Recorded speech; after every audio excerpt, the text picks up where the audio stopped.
Hey, what's up, fam? The odd, the odd dynamic duo in Jujutsu Kaisen continues. I recently, while describing essentially what's going on with Yuji and Taodao, as if Yusuke and Toguro, instead of like the initial kind of like meeting in Yu Yu Hakusho, really, he became the villain of an arc. Instead of he became an instant ally through the stepbrothers, pretty much like, did we just become best friends moment. And always where we left off, you had Yuji learn how to use the Black Flash, and I'm wondering how exactly it's going to be explained he was able to do that. I'm guessing something to do with Sukuna, because they talk about how no one can really activate the Black Flash at will. Obviously, though, with Yuji having Sukuna in his body, he's going to be able to understand things a lot more in a maybe a larger scale of things, just the way that his body probably it will be adapting to cursed energy. I don't really. That's just my guess. Like I don't know off the top of my head.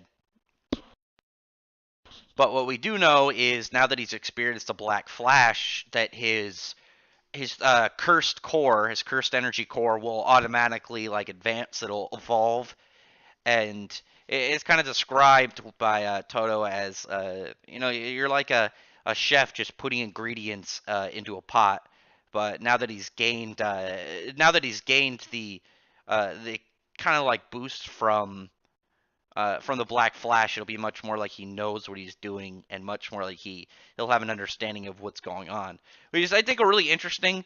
I talked about before. I'm gonna have to take a shot at something. One Piece is the way that hockey will automatically advance itself. It just kind of pulled out of nowhere. I thought didn't really didn't really make a lot of sense. When you're like 7 years in a time skip, and actually it should have been count longer then, because of how when it was first introduced. Yeah, you go that far in, and then you pull out this rule that like, why isn't this rule applied to people all the way up until now, and it only applies now? Whereas like now it's with like Jujutsu Kaisen, it's like okay, it's this power that if you achieve it, you automatically get a boost. Not everyone can do it. Explain how it works. I like that. I like that it's difficult but simplistic to achieve, and just doing it will give you, it's an automatic boost once you achieve it. It's not like every time you do it you'll get stronger. It's just this automatic advancement upon it. And I thought that was pretty cool the way that it was brought into the story, and it's going to be interesting because this means that anybody who ends up getting it in the future, just by default, we're going to know is going to be going through some alteration of how their powers and abilities work, just from that basic upgrade that you get from experiencing the Black Flash, which I think is really cool within Jujutsu Kaisen. But now this guy, whatever his name is, the tree guy, they noted his name. I think when he talks to Mahito, they drop him in.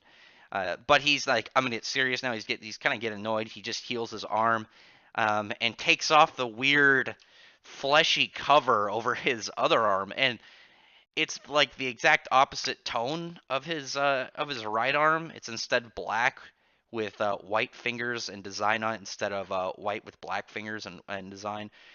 And I'm wondering what that's gonna be like. It also looks like his shoulder. It looks like a giant like flower bud, and if that's going to have any large scale abilities on his own, I think that'd be really cool if it's going to have like some preserve skill.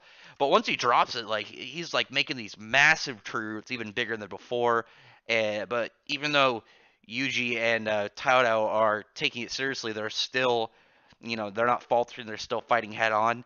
And their team dynamic in this, I just think is really interesting, because it was I think it's hilarious how quickly they just bonded over something as simplistic yet understandable as having the same interests in women, and just how they're synced up by it. Like they're both like midair, and the dude is like getting an attack ready, and he's like, okay, yeah, I've got you now. You guys thought that I affected the trees in the area, but it's actually like he can just create his own.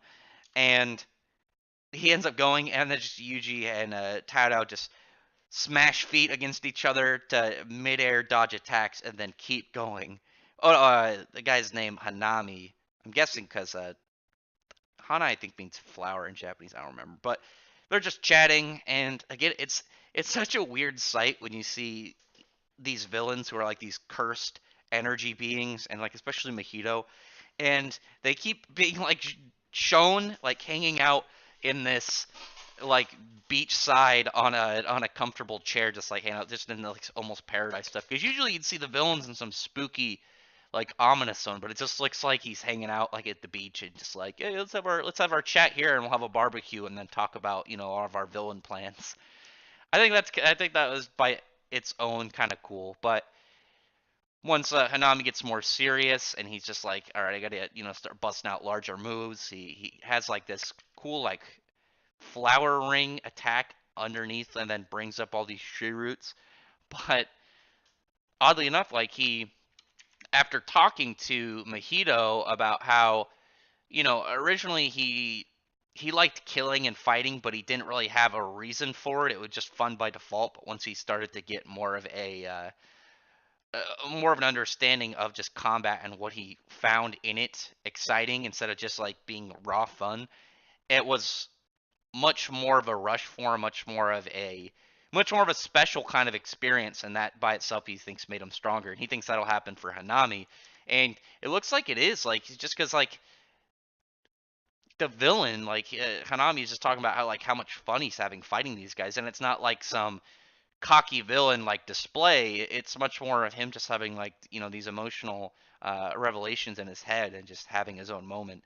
And that's what I really like about Jujutsu Kaisen is the good guys are all pretty cool. They're all pretty likable and fun, but the villains, I think the villains get a lot more character and a lot more spotlight, and I think that's really interesting about it. So if you haven't yet, recommend this to a friend. I got one of my friends recently into it, and she like read all of the whole all up to date within like 3 days.